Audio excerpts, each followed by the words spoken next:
মনে করছে হুজুরও ধরা খাবে, আমি তো ধরা খাবো।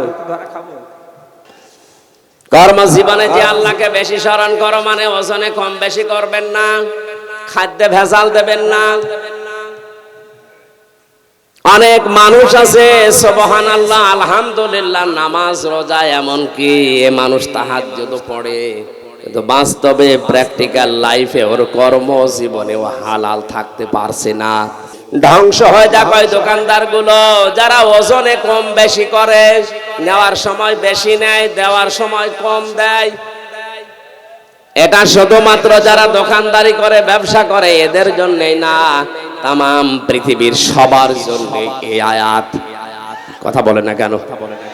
যারা শিক্ষকতা করে প্রাইমারি থেকে বিশ্ববিদ্যালয় পর্যন্ত যারা শিক্ষক, এরা ক্লাসে যেগুলো শিক্ষা দেওয়ার কথা অধিকাংশ হক আদায় করে না, এই জন্য কোচিং করা লাগে, এই জন্য প্রাইভেট পড়া লাগে।